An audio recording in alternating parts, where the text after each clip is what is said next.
Bonsoir tout le monde, salam alaikum, content de vous retrouver pour cette 15e chronique hebdomadaire avec Jacob Cohen. Bonsoir, bonsoir à tous. J'espère que vous allez bien. Très heureux de revenir. Eh ben, très bien, comme d'habitude, fidèle au rendez-vous. Et ce soir, on va développer un petit peu l'actualité de cette semaine. Et on va commencer, bien sûr, avec cette intervention du président de la République, Emmanuel Macron, concernant donc cette éventualité de reconnaissance d'un État palestinien à partir du mois de juin.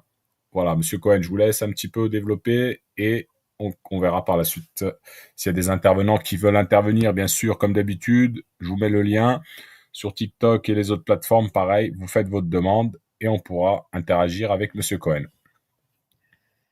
Bon, tout le monde a entendu cette déclaration. Enfin, bon, on la connaît maintenant. Il y a des gens qui ont fait semblant d'être surpris. D'abord, j'aimerais vous dire une chose. Il faut jamais faire confiance à ce type. Vous voyez de qui je veux parler. Voilà. Il y a un type qui change d'opinion comme de chemise.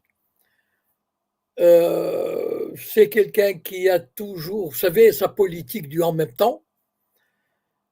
Alors, un coup, il fait ceci, un coup, il fait cela. On l'a déjà entendu, bon, sur l'affaire de Gaza, etc. Là, il veut sortir, il veut s'extirper d'une position trop pro-israélienne qu'il a adoptée depuis 1 an et demi d'ailleurs. Et puis, vous avez vu cette vidéo, elle est abjecte. Moi, j'avais envie de dégueuler. Macron et Al-Sisi dans un hôpital pour enfants, caressant un petit enfant palestinien de Gaza qui est soigné en Égypte, dans un hôpital égyptien. C'est tout simplement écœurant. Voilà, ce type est écœurant. Et donc, déjà, ça vous donne pourquoi je commence comme ça. C'est juste pour vous dire que si ce type dit il faut reconnaître un État palestinien, c'est qu'il y a quelque chose qui cloche dans son esprit. C'est-à-dire, il n'a pas découvert la Lune. Tout d'un coup, il ne s'est pas dit ah, zut, il existe un peuple palestinien qui n'a pas d'État depuis 80 ans. Ah non, ah, il faut lui donner un État. Ah oui, oui, oh là là. Mais où est-ce que j'avais la tête? Eh non, non, c'est un vicieux ce type. Donc, s'il a dit, bon, d'abord, il veut organiser une conférence internationale sur la Palestine avec l'Arabie saoudite. Bon, donc, je ne sais pas où ils veulent la faire, à New York ou en Arabie saoudite, je ne sais plus, ou à Paris. Je me demande si le lieu a été décidé. Bon, ils vont redire qu'ils sont pour la solution à 2 États, qu'il faut un État palestinien, et patati, et patata. Bon, l'Arabie saoudite va se montrer soulagée, le monde arabe va être soulagé, il va se dire ouf, enfin, on va dire quelques mots gentils aux Palestiniens, à l'autorité palestinienne, pour qu'ils supportent la colonisation sioniste, l'occupation, les tueries, les génocides. Allez, on va leur donner un petit peu d'espoir. Évidemment, on n'y croit pas. Ça fait 30 ans, ça fait 32 ans que les accords d'Oslo ont été signés.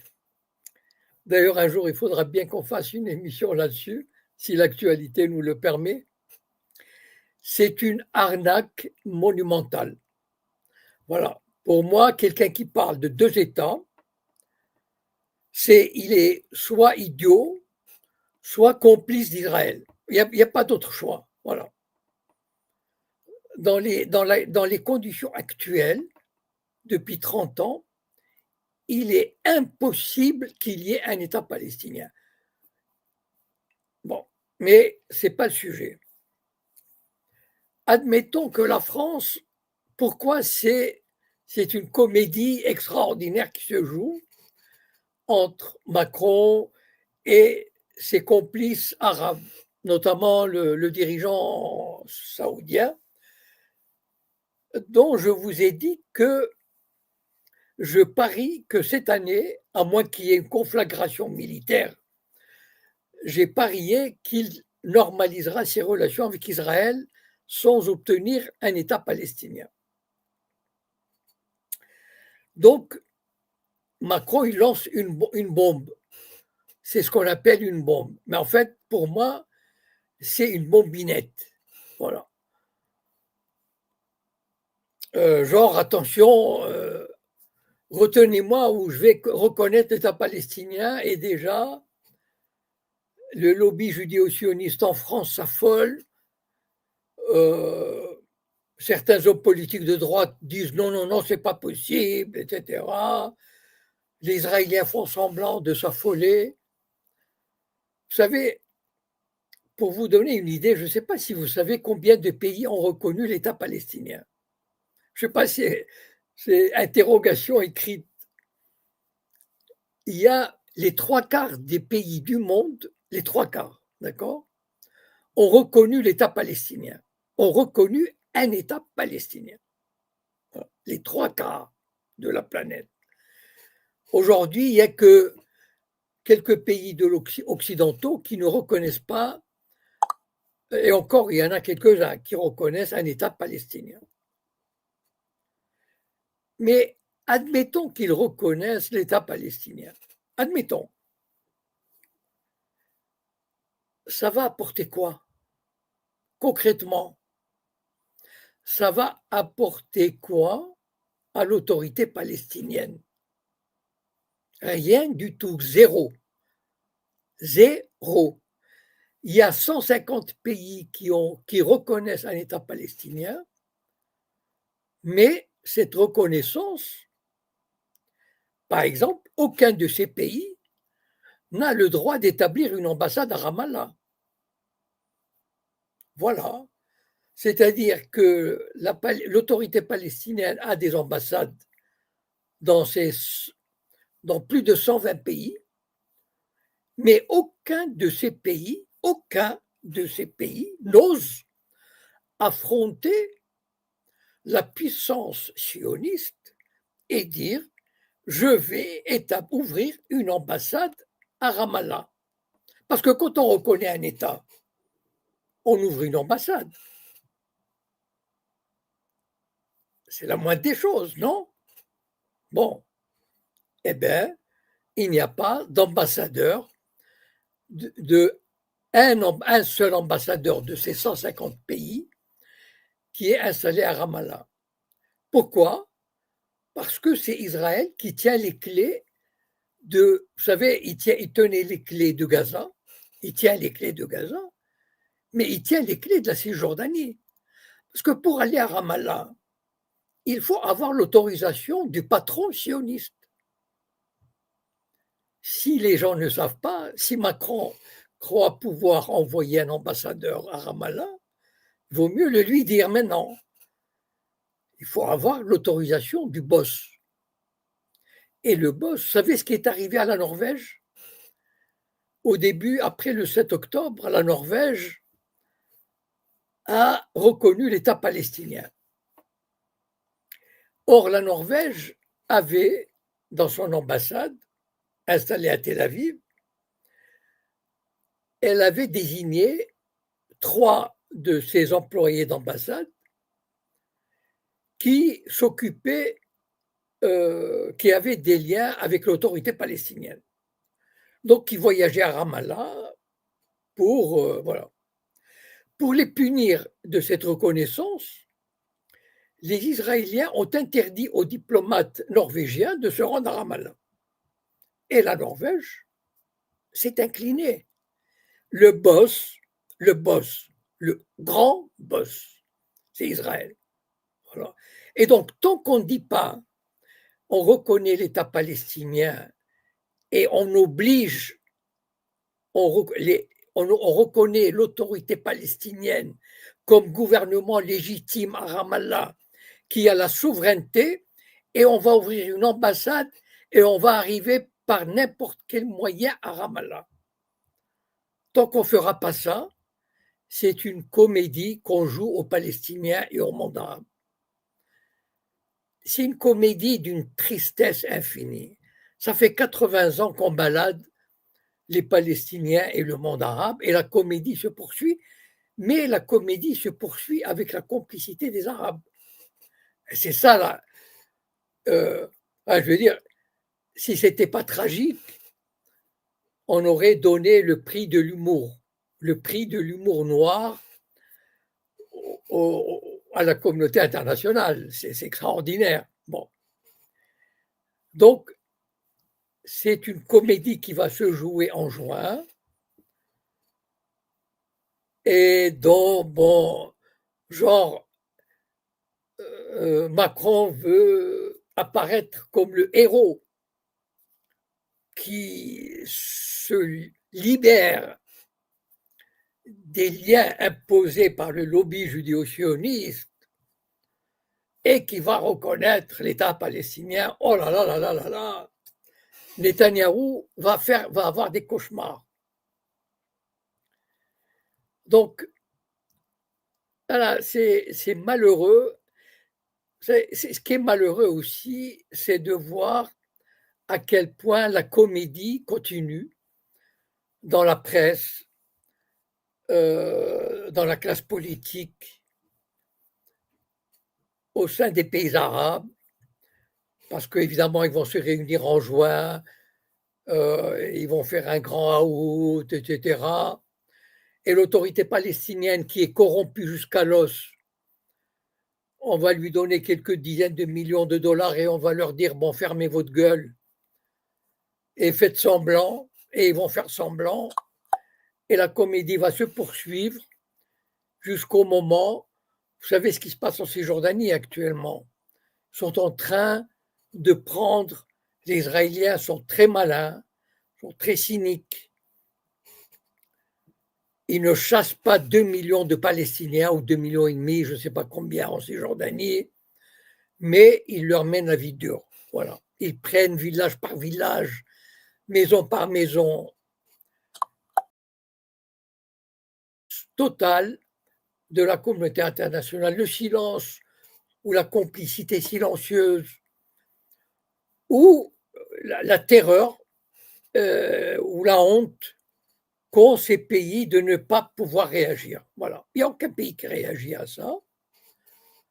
Je veux dire, la Russie, la Chine et l'Inde ont reconnu l'État palestinien, mais aucun de ces pays n'a dit « je veux ouvrir une ambassade à Ramallah ». Voilà, tout simplement. Donc, c'est une reconnaissance formelle, c'est une reconnaissance sur papier. Voilà. Donc, il ne faut pas se leurrer, il ne faut pas rêver. Les partisans de la Palestine doivent se calmer et doivent se dire on nous tend encore un miroir aux alouettes. Voilà. Vous savez, les mirages dans le désert. Vous savez, quand on est dans le désert, on a ce qu'on appelle des mirages. C'est-à-dire, on voit une oasis, tellement on est écrasé par la soif et le soleil. L'État palestinien est un mirage. Voilà. Il y a des gens qui font semblant de le voir. Ils disent « Ah, je vois un État palestinien. » Voilà. Alors, ne vous laissez pas avoir et soyez lucides. Malheureusement, l'État palestinien, vous savez, il y aura un État palestinien le jour où Israël sera battu militairement. Voilà. Où il s'effondre de l'intérieur totalement et la moitié de la population s'enfuit à l'étranger, où il est battu militairement. Voilà. Mais tel que je connais la société israélienne, il n'y aura jamais un État, et de moins en moins d'ailleurs, parce que chaque mois qui passe, il y a des milliers de logements qui sont construits en Cisjordanie, occupés. Donc, voilà, c'est toutes les conditions sont réunies pour qu'il n'y ait pas d'État palestinien. Voilà, j'arrête là. S'il y a des questions. Oui, alors bon, bon, il y a une première question, juste par rapport aux ambassades. Effectivement, il y a pas, moi j'ai pas d'informations à ce sujet, mais il y a le Chili qui avait un bureau de liaison à Ramallah depuis 1998 et qui avait eu l'intention en 2022 d'ouvrir une ambassade. Alors je sais pas si ça a été fait, mais voilà, en Je 2022 crois pas. ils avaient décidé d'ouvrir une ambassade à Ramallah.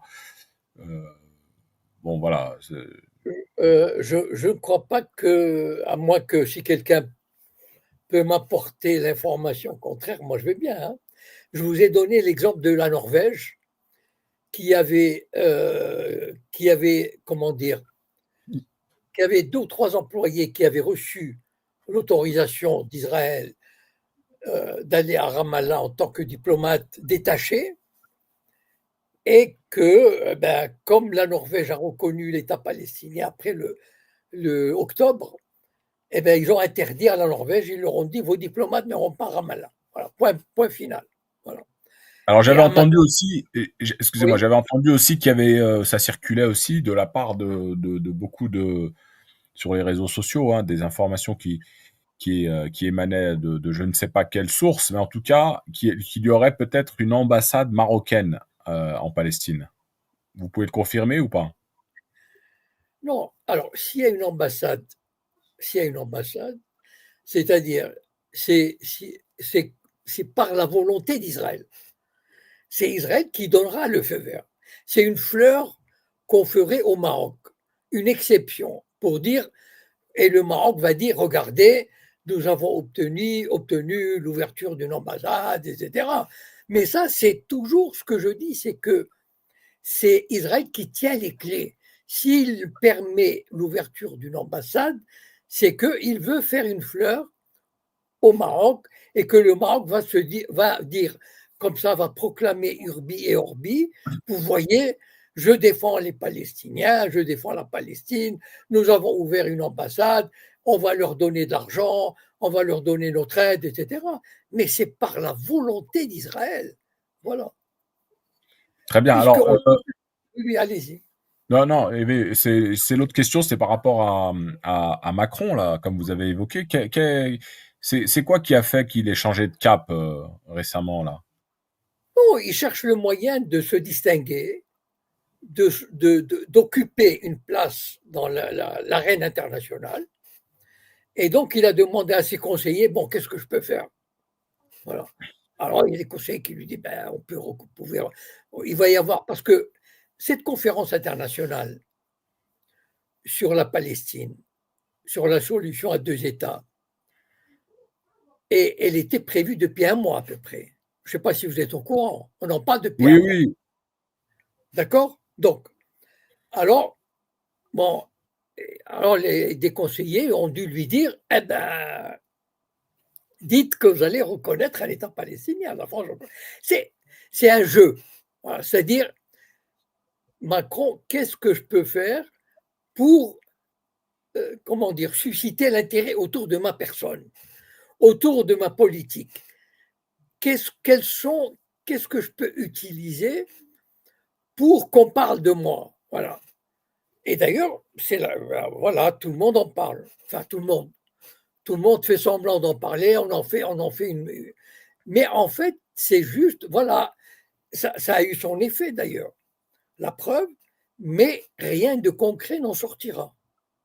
Et d'ailleurs, j'ai oublié de vous dire, regardez le machiavélisme de Macron, c'est là où on voit la fausseté du type. Il a dit, en contrepartie de la reconnaissance de l'État palestinien, que moi je vais faire, je vais demander aux pays arabes de reconnaître Israël. Vous voyez le cynisme. C'est-à-dire, euh, bon, c'est vrai que les pays arabes, ceux qui n'ont pas encore reconnu l'État d'Israël, ils ne demanderaient pas mieux que de le faire.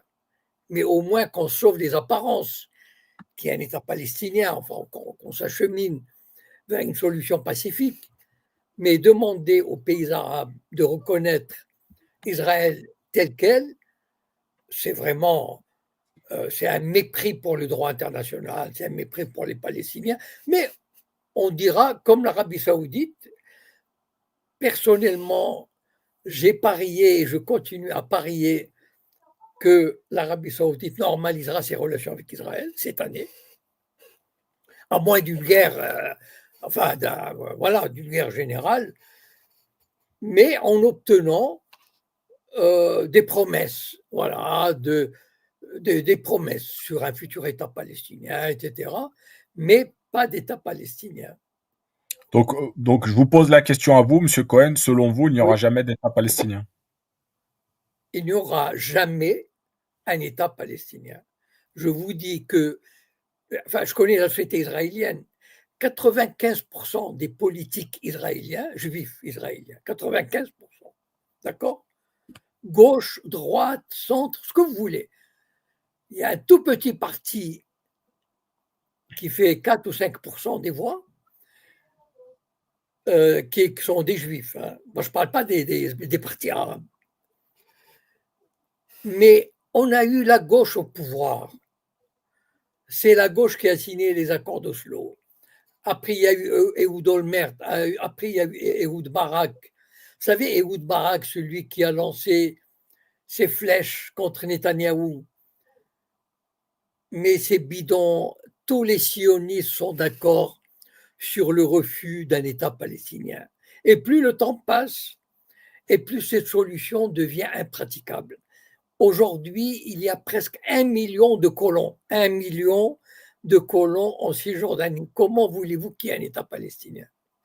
Et justement, la question est là. Comment se fait-il que beaucoup de dirigeants dans le monde soutiennent cette idée d'un État palestinien, alors qu'à l'heure actuelle, ce n'est plus possible? Parce qu'ils sont machiavéliques. Ils veulent, parce, parce que ce sont tous les États, la Russie, la Chine, l'Inde, les pays, enfin la France, ne croient pas à cette solution. Ils le savent. Mais ils ne peuvent pas le dire. Ils font semblant. La diplomatie, c'est aussi l'art du mensonge, l'art de la propagande. Enfin, il faut quand même, enfin, je veux dire, il ne faut pas prendre les diplomates. La diplomatie, c'est l'art d'accommoder les choses en faisant le moins de dégâts possible, en disant le moins de conneries possibles, etc. On connaît le rapport de force et on sait qu'on ne peut pas aller contre ce rapport de force. Alors, on l'accepte et on dit, écoutez, ça fait 32 ans depuis les accords d'Oslo qu'on dit nous sommes pour la solution à deux États. Comment ça se fait? Vous savez, quand il y avait des guerres, il y a eu des guerres terribles. Il y a eu des crises terribles, d'accord? Le Vietnam, par exemple, c'était une guerre terrible entre l'Amérique et le Vietnam. Bon, qu'est-ce qui, quand on a voulu régler le problème, qu'est-ce qu'ils ont fait? Ils sont réunis à Paris. Vous savez, c'était en 1973 ou 1974. Eh bien, en 2 mois, on a trouvé une solution. Entre Israël et l'Égypte, en 6 mois, on a trouvé une solution. Toutes les guerres qui se sont terminées, les guerres mondiales, la guerre de Crimée, les guerres napoléoniennes, mais on réunit un congrès et en 1 mois, 2 mois, on trouve la solution. Comment ça se fait qu'on ne trouve pas une solution qui paraît aussi évidente? Enfin, c'est ça le problème. Posez-vous la question, comment ça se fait? Si tout le monde est d'accord sur la solution à deux États, ben, pourquoi on ne se réunit pas? Vous savez pourquoi on ne se réunit pas? Parce qu'Israël, ce petit État, hein, il dicte sa loi. Il dit, je ne veux pas de conférence internationale, parce que quand on cherche une solution au niveau international, qu'est-ce qu'on fait? On réunit une conférence internationale, d'accord? C'est-à-dire les grandes puissances. Par exemple, quand on a réglé le problème iranien en 2015, on a trouvé un compromis, c'est-à-dire le contrôle de l'armement nucléaire de l'industrie nucléaire iranienne contre la levée des sanctions. Eh bien, on a réuni 5 ou 6 grands pays et en 1 mois, on a trouvé une solution, on a trouvé un compromis. Donc, quand on veut trouver un qu'est-ce qu'on fait? Ben, on réunit les pays concernés et on trouve un compromis. Mais Israël a dit, je ne veux pas de réunion internationale. Pas question que je me réunisse pour trouver une solution. Voilà. Et donc, ce petit État a dit à la communauté internationale depuis 80 ans, je ne veux pas de conférence internationale pour régler le conflit. Et les autres pays ferment leur gueule. Point barre. Voilà. Alors, vous avez parlé des accords d'Oslo qui ont déjà près de 32 ans. Est-ce que peut-on faire un parallèle avec la situation du Sahara occidental qui réclame l'autodétermination et ce fameux référendum qui ne vient jamais? Bon, il n'y a pas de similitude. Non, C'est-à-dire, mais vu qu'il y a eu les accords d'Oslo où ça parlait d'une solution à deux États qui ne vient pas, ben, il y a quand même une attente au niveau des Sahraouis qui attendent ce référendum depuis 50 ans. disons qu'il peut y avoir un parallèle. Voilà. Enfin, bon. Oui, comment dire? Bah, c'est-à-dire que là, il faut se mettre autour de la table et discuter. Parce que quand on voit, on fait une petite parenthèse, on y reviendra peut-être après, que la France et que les États-Unis se sont positionnés en faveur du plan proposé par le Maroc, ça ne veut pas dire que ce Sahara est marocain. Ça veut simplement dire qu'aujourd'hui, la solution qui est proposée par le Maroc depuis 2007 est la seule, mais il faut qu'on se mette à la table des discussions, qu'il y ait négociation avec la partie adverse, et il faut que ce soit accepté durablement et avec les accords de l'ONU. On est d'accord, c'est ça Oui, ce qui est oui, proposé clairement. oui, sauf que là, il y a deux positions antagonistes, ou disons impossibles à concilier.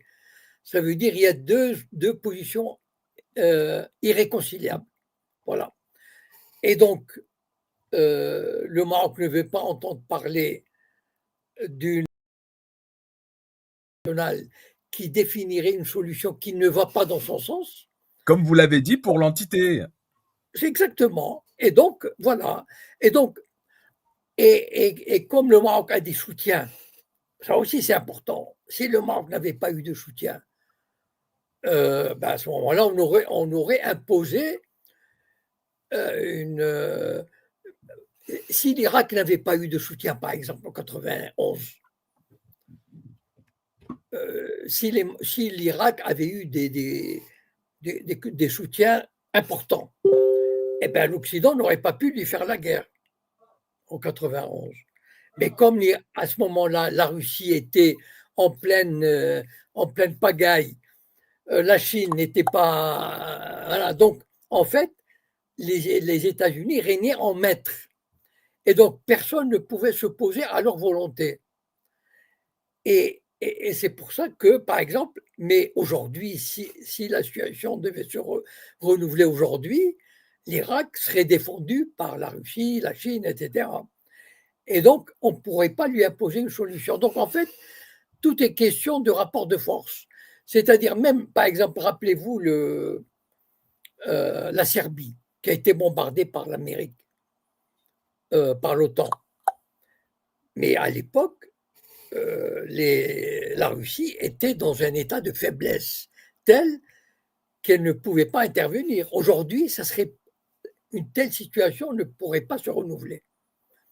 Donc, voilà, aujourd'hui, disons qu'il y a sur le Sahara, il y a deux camps, et assez, enfin, disons plus ou moins équilibrés, plus ou moins. Et donc, on n'arrive pas à trouver une solution. Alors, on n'arrive pas à trouver une solution unanime. Mais même quand on trouve une solution unanime, presque unanime, comme la Palestine. La Palestine recueille 98% des votes à l'Assemblée générale. D'accord? Il y a les trois quarts des pays qui reconnaissent l'État de Palestine. Mais une fois qu'on a ça, il y a le rapport de force. Et le rapport de force, c'est qu'Israël dit, j'en ai rien à fiche de vos résolutions, je fais ce que je veux. Voilà. L'Irak n'a pas pu le faire parce qu'il n'était pas costaud. Mais Israël est costaud.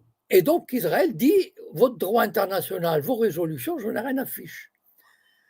Et donc le Maroc aussi, ils se sent assez costauds aujourd'hui pour dire, si jamais il y a une résolution, pour dire, votre résolution ne me convient pas. Donc en fait, on revient finalement aux relations internationales qui sont dominées par le rapport de force. Voilà. Le droit, c'est très joli, on l'étudie à l'université, etc. Mais en fait, tout se ramène au rapport de force. Et Très c'est bien. pour ça d'ailleurs, j'invite, enfin, les Palestiniens, ceux qui ont encore un peu de jugeote, ou l'autorité palestinienne, et les pays arabes qui ne veulent pas tomber dans la compromission, de penser à cette éventualité. Pas nécessairement la guerre, mais de se mettre dans un état d'esprit de contester l'hégémonie sioniste. C'est ça. Il y a une différence entre faire la guerre, on n'a pas toujours les moyens de faire la guerre, et entrer dans une logique de contestation de l'hégémonie sioniste. Très bien, merci. Alors, il y avait quelques questions sur le chat. Je vais vous en poser une là qui est de Boussalem qui nous dit: le wokisme viendra-t-il à bout d'Israël? Car là-bas, en Occident, le wokisme fait des ravages. Où est-ce qu'il fait des ravages? En Occident. Ah oui, mais pourquoi il viendrait à bout d'Israël? Je ne vois pas le lien entre le wokisme qui fait des ravages en Occident et la défaite d'Israël. Je ne vois pas le lien. Je ne sais pas, ou alors, je ne sais pas, est-ce qu'il peut expliquer la question? Alors, il va peut-être développer dans dans son argumentaire. On va voir, il y avait une autre question. Alors, je continue, bougez pas. Voilà. Alors, s'il n'y a pas d'autres questions, je vais faire une remarque sur le wokisme en Israël. Allez-y. Il y a effectivement, et c'est ça aussi, un peu en quelque sorte, le génie de la propagande sioniste. C'est que vous prenez des types comme Netanyahou, enfin, tous ces leaders sionistes, comme Netanyahou, Ehud Barak, etc., qui sont alliés avec des partis religieux. Ils ont toujours fait des coalitions avec les partis religieux. Et pourtant, et qui défendent l'identité juive, l'identité sioniste. Et pourtant, ils font tout leur possible pour permettre le développement du wokisme en Israël. Et même, ils ont forcé les religieux à accepter une gay pride à Jérusalem. Vous imaginez la ville sainte. Mais en fait, pourquoi ils ont fait ça? Pourquoi ils font ça? C'est pour s'attirer la sympathie. Les sionistes ont compris à quel point le wokisme est très populaire en Occident. C'est-à-dire, c'est une idéologie qui est défendue par les partis au pouvoir. L'idéologie au pouvoir en Occident, elle est liée au wokisme. Et donc, Israël veut apparaître aussi de ce côté-là comme le rallié.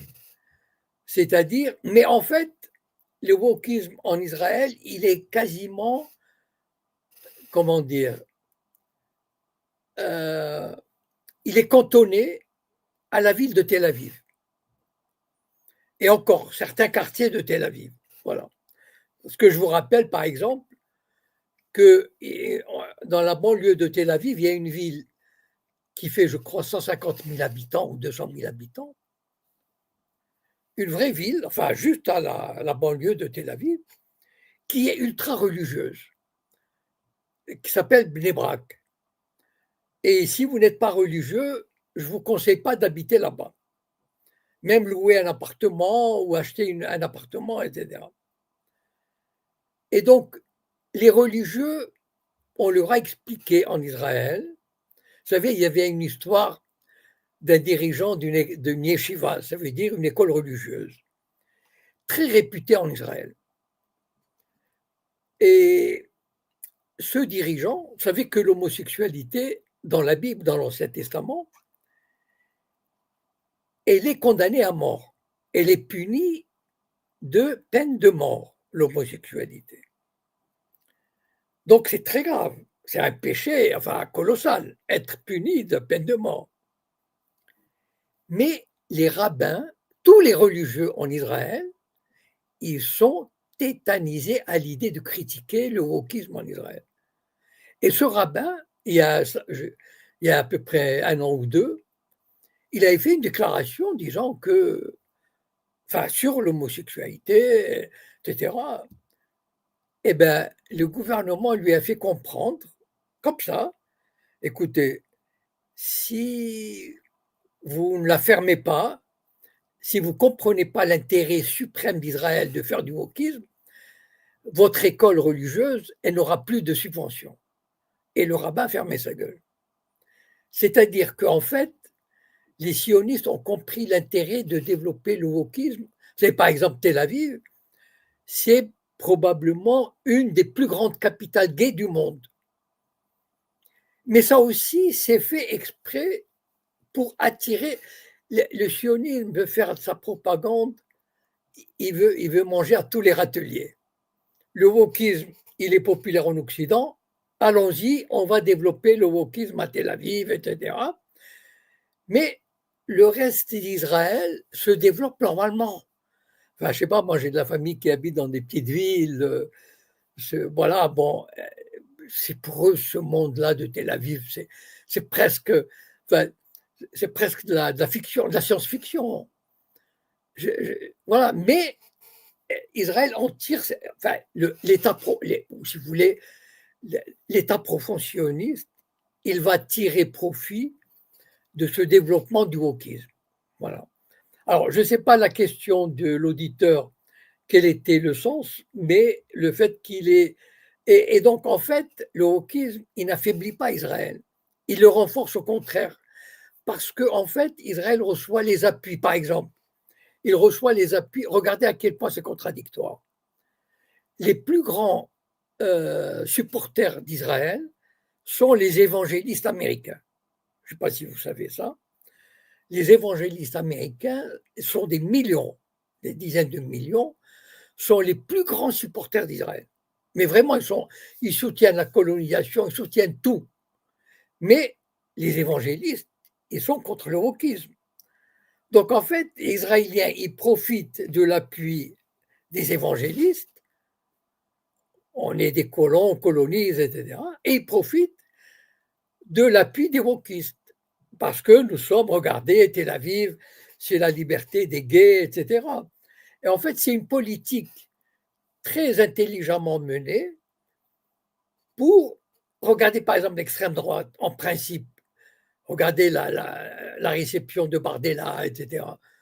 Il y a même un article, il y a une semaine, sur, je crois, du Monde, ou je ne sais plus lequel, ou Haaretz, voilà, le journal de gauche israélien, qui a dit à quel point, comment le gouvernement israélien, il est en train de bâtir une nouvelle alliance avec l'extrême droite européenne. Or, l'extrême droite européenne, elle est fondée sur l'antisémitisme, sur la haine historique du juif. Et pourtant, voilà, les sionistes, ils s'en fichent. Si on peut trouver, si on peut grappiller un soutien quelque part, ils le feraient. Voilà.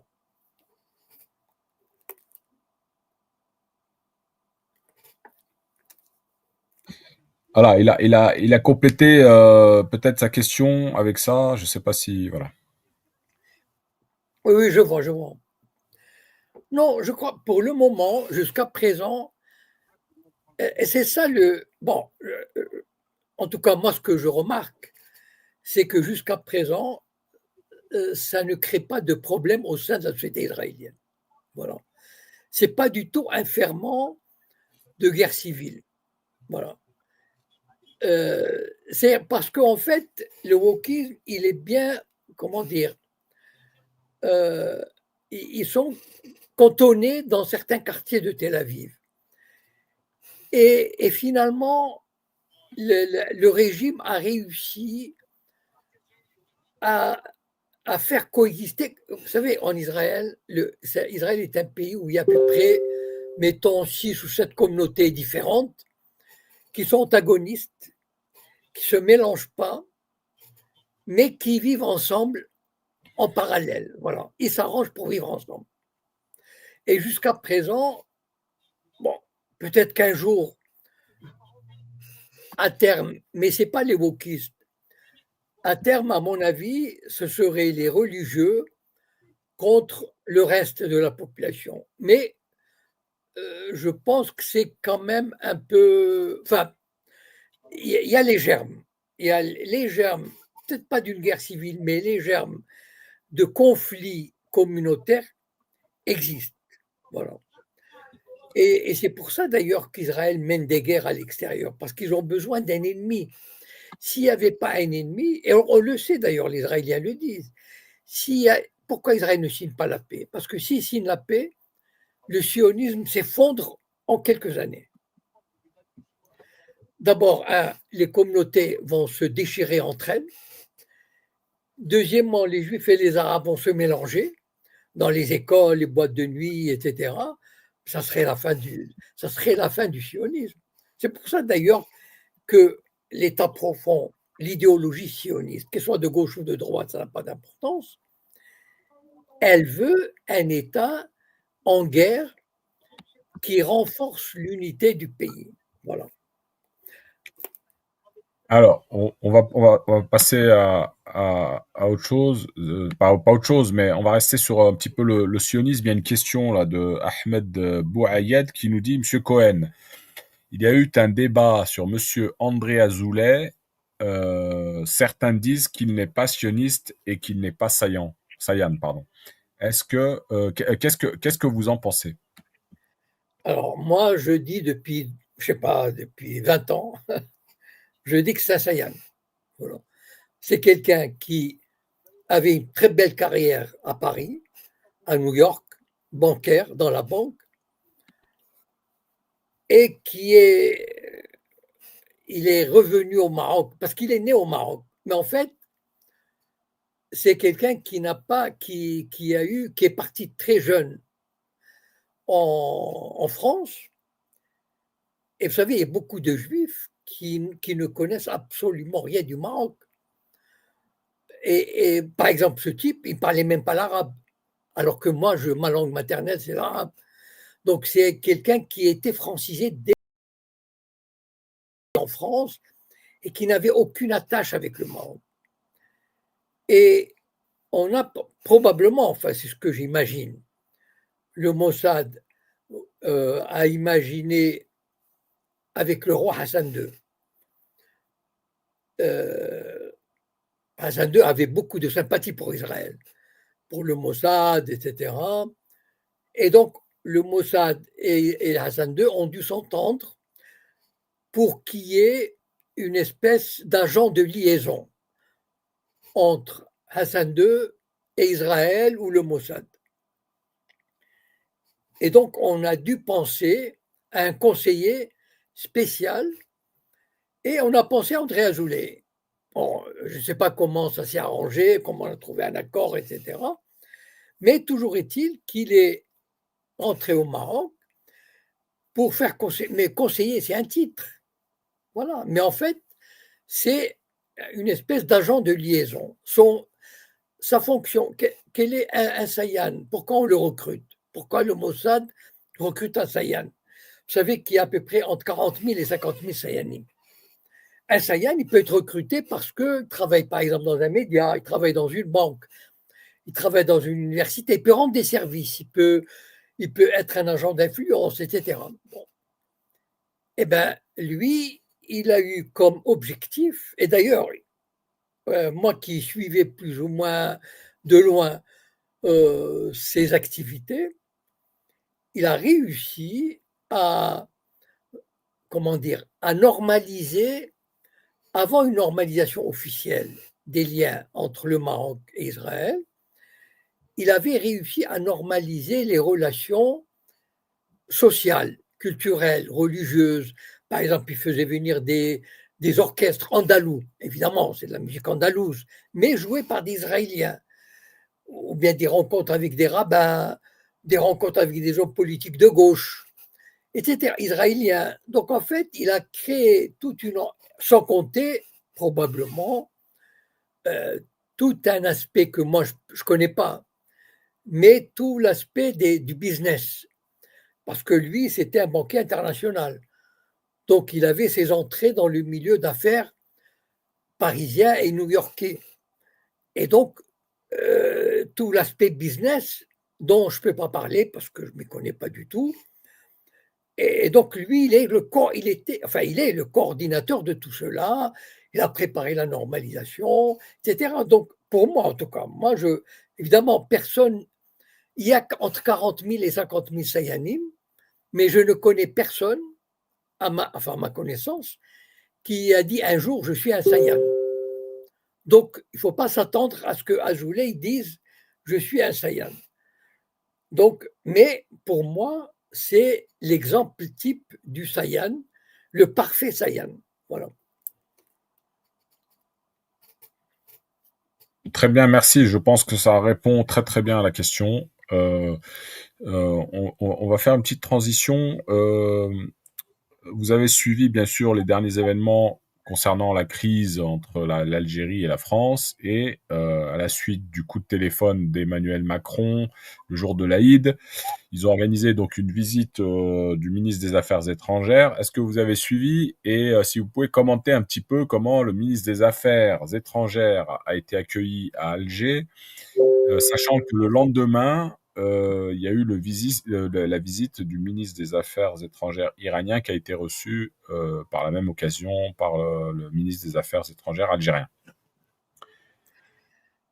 Je ne peux pas dire que j'ai suivi vraiment de près.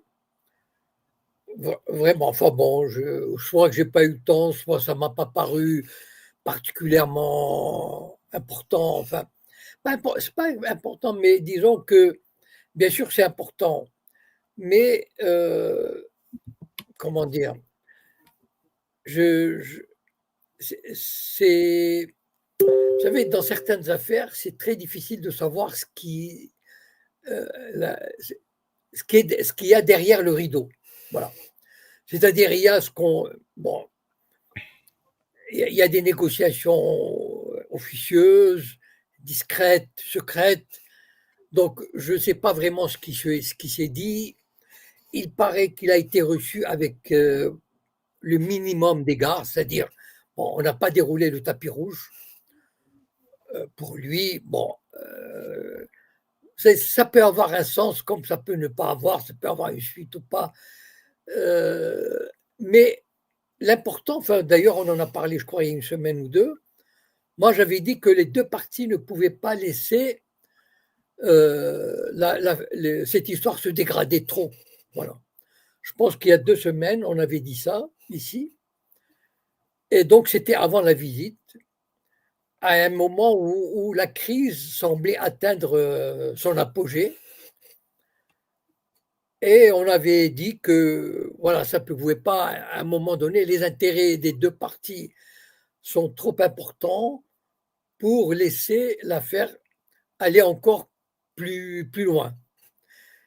Et donc, apparemment, c'est ce qui s'est passé. Après, moi, je ne sais pas enfin, je ne sais pas vraiment ce qu'ils se sont dit. En général, dans ce genre d'affaires, il y a 5 ou 10% qui sont rendus publics et 90% qui restent secrètes. Donc, il y a des spéculations. Alors, je ne sais pas quel. En tout cas, toujours est-il qu'on a amorcé. Le truc, c'est que le dossier n'est plus entre les mains de Rotaillot qui l'utilisait pour se faire sa publicité et préparer sa campagne présidentielle. Et donc, ils vont probablement trouver des solutions. Euh, comment dire, je peux pas, enfin, je connais pas vraiment les tenants et les aboutissants, les détails, par exemple est-ce qu'ils sont entendus sur Boualem Sansal ou pas? Est-ce qu'il y aura un échange de Boualem Sansal avec un ancien ministre condamné en Algérie ou pas? Euh, voilà, Est-ce que Quelqu'un de. il paraît qu'on oui, Non, il non, paraît que je disais. Allez-y, allez-y. Je vous laisse finir.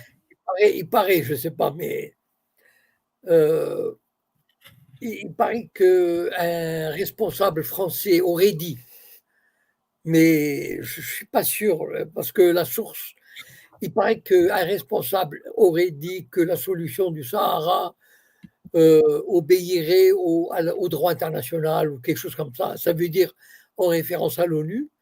Donc c'est une façon d'atténuer la position de la France sur le Maroc, enfin sur la position marocaine.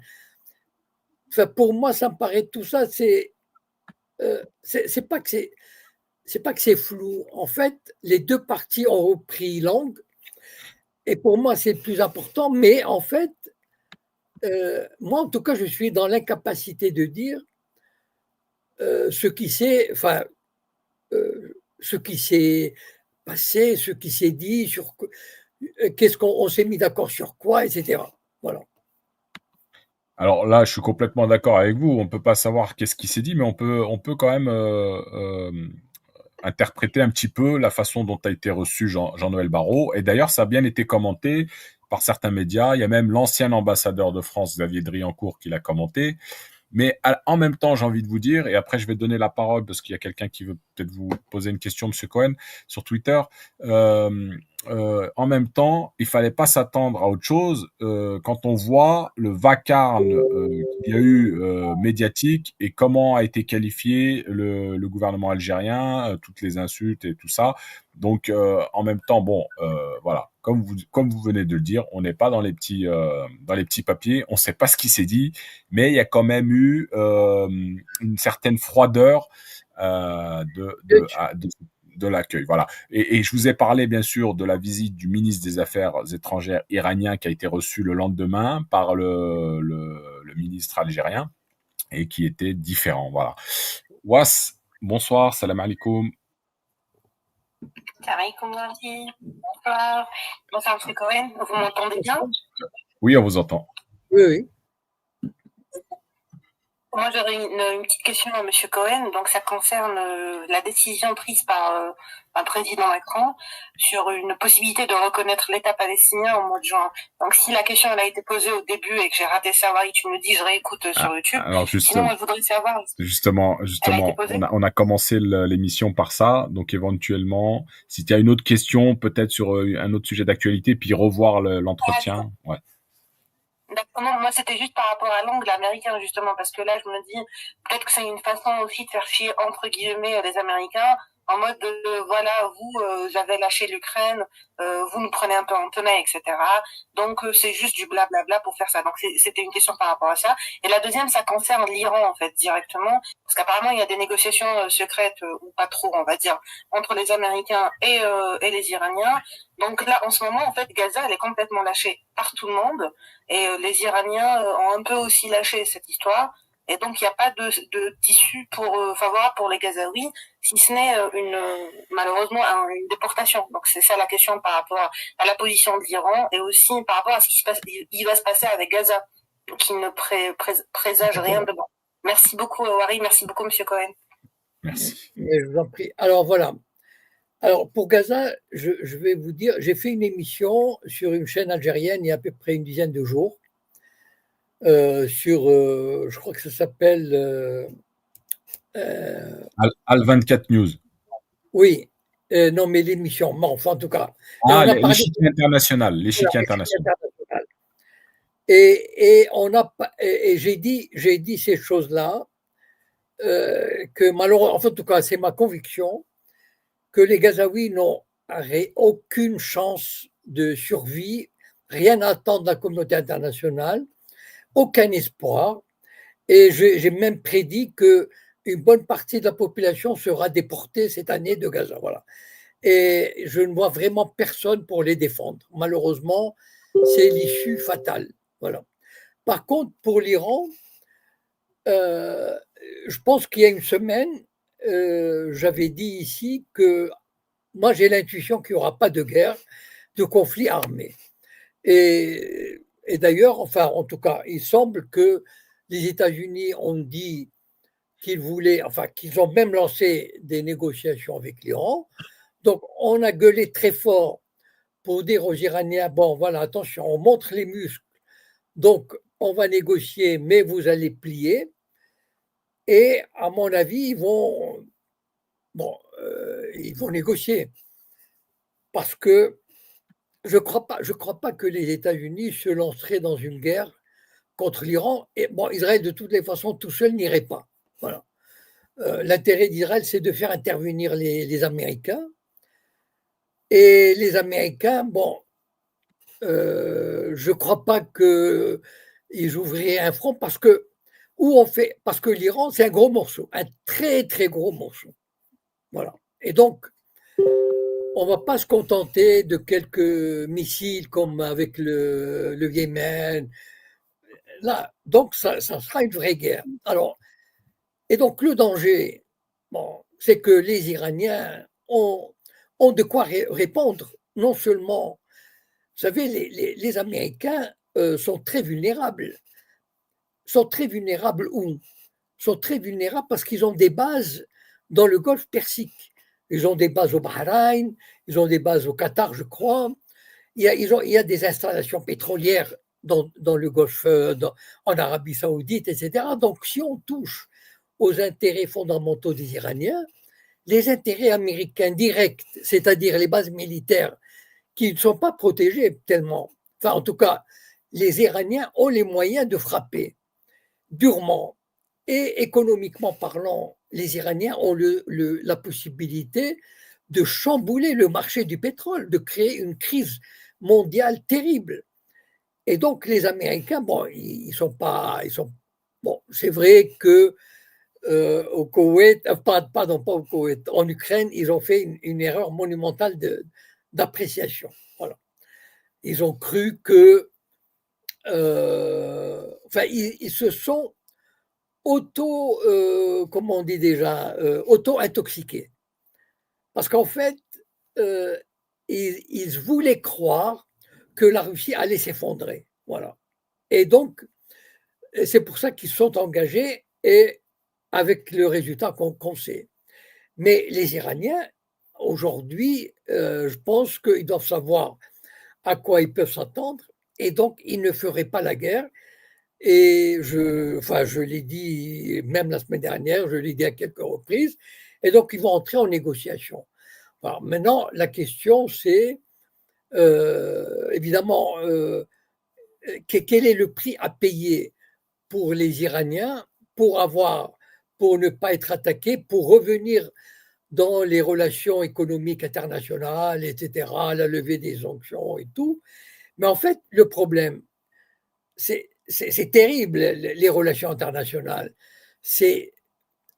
D'abord, c'est d'un illogisme. Regardez, par exemple, il y avait un accord en 2015 signé par Obama et qui était levée de sanctions contre le contrôle de l'industrie nucléaire iranienne.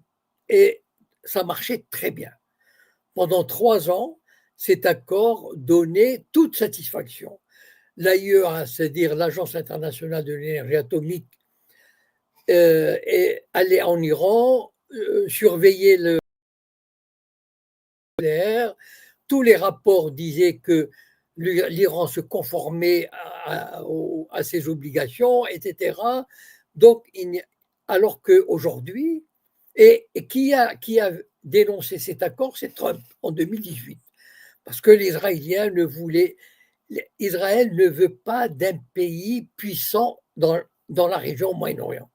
C'est ça. Et d'ailleurs, regardez l'état du Moyen-Orient aujourd'hui. Il n'y a quasiment aucun pays arabe capable de tenir tête à Israël. Seul l'Iran est capable de tenir tête. Bon, pas un pays arabe, mais c'est un pays musulman. Eh bien, c'est insupportable pour Israël. Et donc, Israël cherche à faire intervenir les Américains pour briser cet État, le réduire à néant, comme ils ont fait en Syrie, en Irak, etc. Mais l'Iran n'est pas l'Irak. Voilà.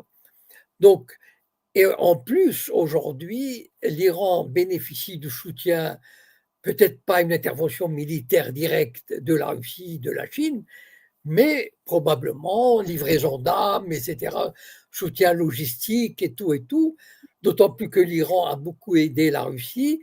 Donc, c'est pas la situation n'est plus la même. Il faut pas, vous savez, bon, Trump, il a une grande gueule, il a montré pour les droits de douane, etc. Donc, il a hurlé contre l'Iran, mais pour à la fin dire nous sommes en négociation. Donc, probablement que pendant qu'il faisait ses discours enflammés, il a envoyé quelqu'un en Iran pour leur dire bon, quelles sont les possibilités de négocier. Et donc, ils vont négocier. L'essentiel, c'est chacun va essayer de tirer le meilleur parti de cette négociation. Voilà. Alors, il y a une réunion qui est prévue demain, samedi 12 avril, à Oman, et il n'y aura pas de dialogue direct, hein, c'est comme l'a dit, comme a répondu les Iraniens à cette annonce, parce que c'est effectivement les États-Unis qui avaient annoncé donc cette réunion. Mais on en saura plus du coup de l'évolution de la situation. Mais si Trump a accepté, donc du moins accepté, veut une réunion, veut un dialogue, à mon avis, c'est en vue de trouver une solution. Bien Euh, sûr. alors c'est vrai, hein, vous l'avez dit, il y avait un accord qui avait été signé, il a décidé de le rompre. Bon, peut-être qu'il s'aperçoit qu'il a fait une erreur et veut peut-être revenir sur ce dossier pour essayer de trouver une solution. On arrive au terme de cette émission, Monsieur Cohen, et Oui. il y a une dernière actualité que j'aurais voulu souligner avec vous. C'est la crise Algérie-Mali. Et après que ce drone ait été abattu dans la nuit du 31 au 1er avril, et qui a donc suscité beaucoup d'interrogations. D'ailleurs, l'Algérie a fermé son espace aérien, le Mali a fait de même par la suite. Et là, à l'heure actuelle, le Mali se trouve plus ou moins isolée parce qu'elle n'a pas le soutien de ses voisins, le Niger et le Burkina, hein, l'AES, les États du Sahel. Et il y a Pas, peut-être une médiation qui va être entreprise par la Russie. Voilà, je vous laisse développer. alors, moi, d'abord, au contraire, moi, les informations que j'ai, c'est que les pays de l'AES forment un front uni, solidaire, et ils partagent, enfin, ils sont vraiment, enfin, ils forment une fédération et ils sont unis, ils sont solidaires avec le Mali, le Niger et le Burkina Faso. Et donc, je ne sais pas où vous avez cherché vos informations, mais pour moi, il n'y a pas l'ombre d'une dissension entre le Mali et ses alliés, Burkina Faso et Niger, d'une part. Deuxièmement, moi, je suis, depuis quelques années déjà, des sites africains. Voilà. Des sites, oui, enfin, d'Afrique noire. Voilà. Et donc, j'ai entendu un autre son de cloche sur l'affaire. Alors, je ne sais pas où est la vérité. Moi, ce que j'ai entendu, c'est que comment dire, le drone qui a été abattu, il a été abattu en territoire malien. Enfin, il aurait été abattu en territoire malien, voilà, à 9 kilomètres de la frontière, parce que les débris sont tombés en territoire malien. Et ils ont montré des images. Alors, voilà, et ce sont des sites africains en qui enfin, en tout cas, en qui j'ai toujours eu confiance, parce que ils font, enfin, moi je les suis parce que, comment dire, surtout après ce qui s'est passé, ce qui se passe au Mali, au Niger, etc., je cherchais des sites, 2 ou 3, pour m'informer de ce qui se passait, parce que il se passe des choses quand même intéressantes dans cette région, au niveau de la libération de l'emprise du colonialisme. Et donc, apparemment, sur ces sites, j'ai entendu un autre son de cloche. Voilà. par rapport à la semaine dernière. Donc le drone était inoffensif, c'est-à-dire il n'était pas armé.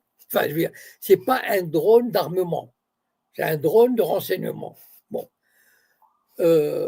donc il ne représentait pas un danger énorme. Bon, alors quelle est l'interprétation de ces sites africains? Je vous les livre. Hein. Chacun peut aller les voir, chacun tirera les conclusions qu'il veut.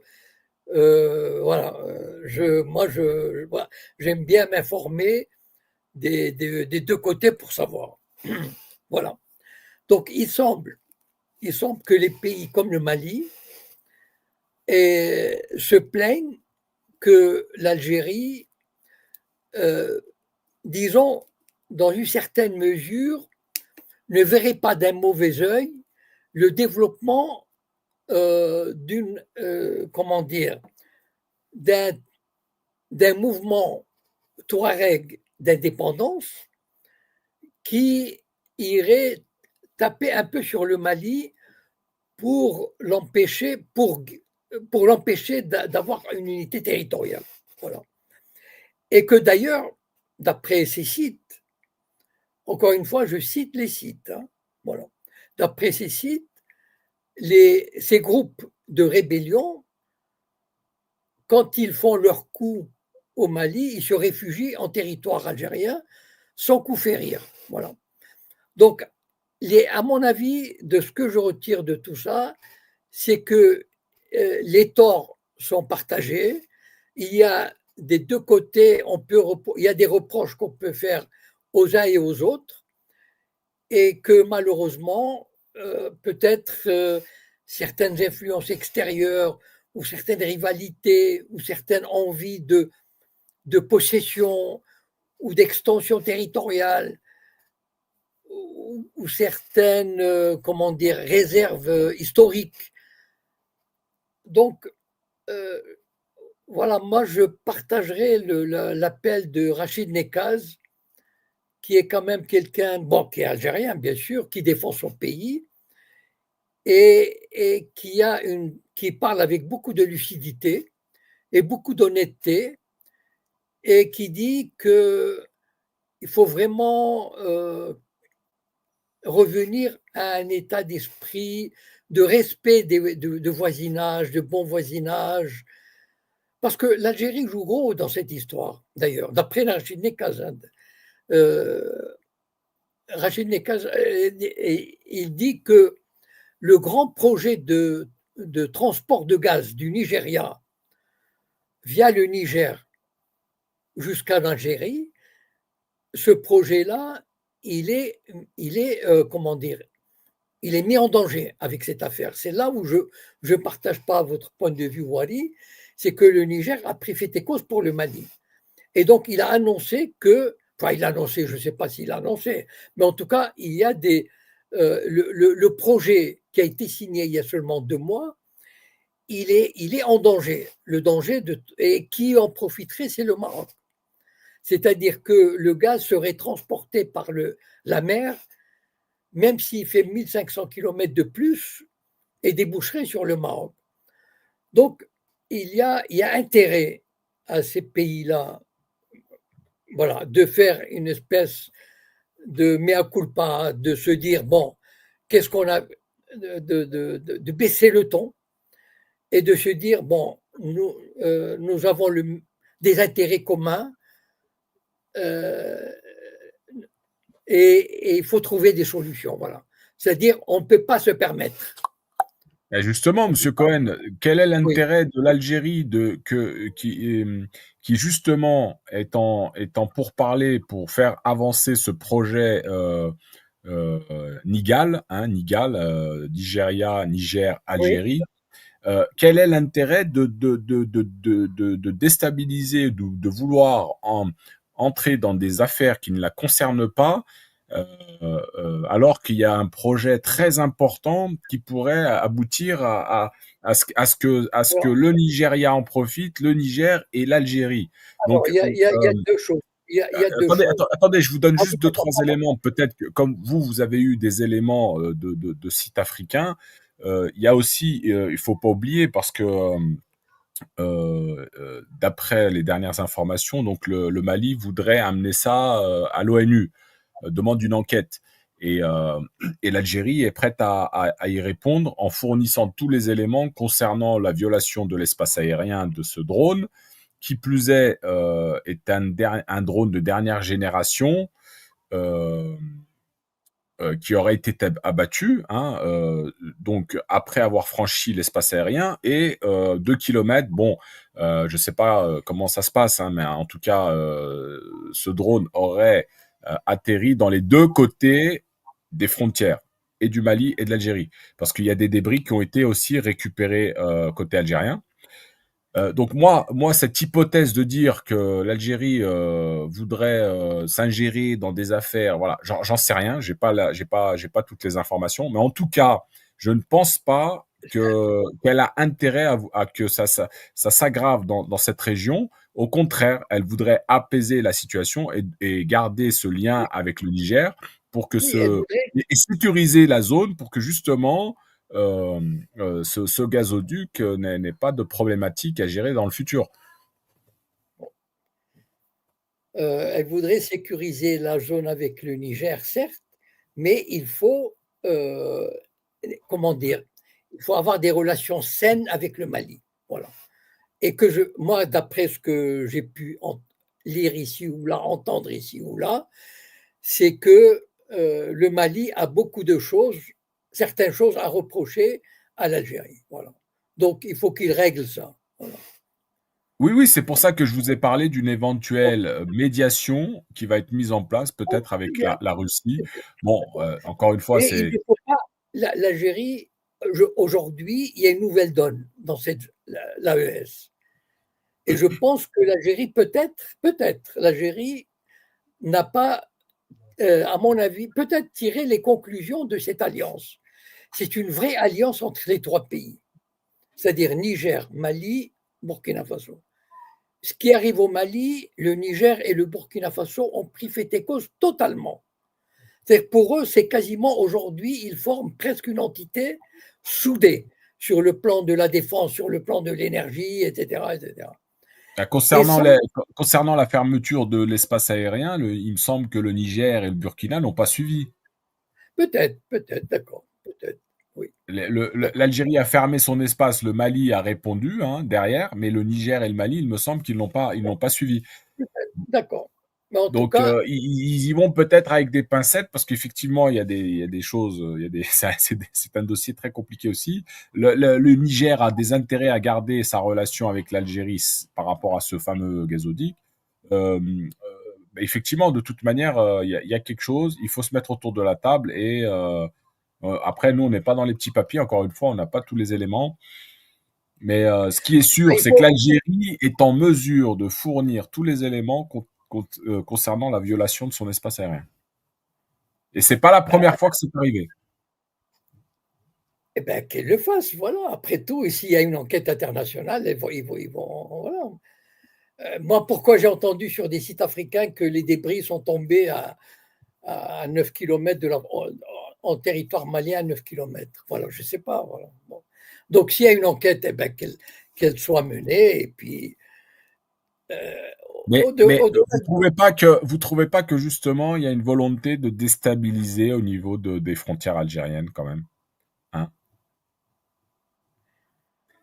Parce que ce oui, drone qui était oui. soi-disant un drone de reconnaissance et qui effectuait une mission de surveillance au-dessus de la frontière, pas loin du village Tinzaouatine, là. C'était comme vous l'avez dit, moi j'ai pas la même information, mais ce drone de dernière génération, c'est un drone d'attaque. Et c'est un drone d'une valeur, comme ils l'ont dit, d'une valeur de 30 millions de dollars. Euh, Moi, ce que j'ai entendu dans les sites africains, c'est que l'Algérie ne veut pas, ne voudrait pas, j'utilise le conditionnel, que le Mali soit maître du ciel sur son territoire. Voilà. Voilà. C'est-à-dire que l'Algérie voudrait avoir une espèce de moyen de pression sur le Mali. Voilà. Est-ce que c'est vrai ou pas? J'en sais. En tout cas, ce n'est pas la première fois. Bien avant, ça fait au moins 2-3 ans que j'entends ça sur ces sites par rapport à l'Algérie. Et c'est pas nouveau, c'est-à-dire que le conflit, enfin les tensions entre le Mali et l'Algérie datent d'au moins 2 années. Depuis que je suis cette actualité, moi, ça date au moins depuis 2 années. Voilà. Donc, il y a des problèmes. Depuis la prise de pouvoir des putschistes. Depuis la prise de pouvoir, voilà. Voilà. Depuis la prise de pouvoir. Est-ce que, voilà, et peut-être que la prise de Kidal, peut-être que l'Algérie ne voudrait pas que le Mali recouvre toute la souveraineté totale sur son territoire. Peut-être, voilà. Vous savez, bah, c'est affaire à suivre. J'avais dit une fois une chose. Il n'existe pas d'État vertueux. Ça n'existe pas. Voilà, d'accord? Voilà, tout État, un jour ou l'autre, un moment ou un autre de son existence, de sa politique, qui servent ses intérêts et au diable le droit, etc., tous les principes. Il ne faut pas croire. Tout État, à un moment donné, il est confronté à la raison d'État. C'est-à-dire, est-ce que je suis un État, j'ai une certaine puissance, etc. Il faut que je me défende, j'exerce par rapport à mes voisins, etc. Donc, il rentre dans une logique. Voilà, c'est pas tous les États ne sont pas. Bien sûr, c'est pour ça que c'est très délicat d'évoquer ce problème. Mais encore une fois, un État, à un moment ou un autre, il peut être amené pour des raisons qui servent ses intérêts supérieurs, ses intérêts vitaux, etc., être amené à faire des choses qui maintiennent, qui renforcent sa puissance, sa place dans la région, etc. Voilà. Ok, non mais c'est une affaire à suivre. On va suivre ça de très près de toute manière. Mais effectivement, espérons qu'il y ait une enquête internationale et que les choses, au moins de ce côté-là, au moins que les choses soient clarifiées. Voilà. effectivement. Bien. Très bien, on en parlera peut-être la semaine prochaine. Merci encore à vous, Monsieur Cohen. Un excellent C'est moi. week-end. Bon, merci beaucoup à vous aussi et bonne soirée à tous. À bientôt. Au revoir. À bientôt. Bonsoir.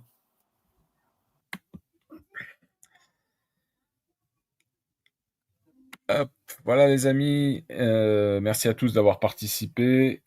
On arrive au bout de cette 15e chronique depuis le début de l'année. Je vous souhaite une excellente soirée, un bon week-end et je vous donne rendez-vous. Alors pour ceux qui sont arrivés en retard, n'hésitez pas, je le dis jamais assez souvent, mais n'hésitez pas à retrouver le live sur YouTube, la chaîne Attitude, abonnez-vous. Vous pouvez revoir depuis le début si vous avez raté. Et puis, abonnez-vous et partagez aussi. Voilà. Excellente soirée à vous. Bon week-end. Salam alaikum.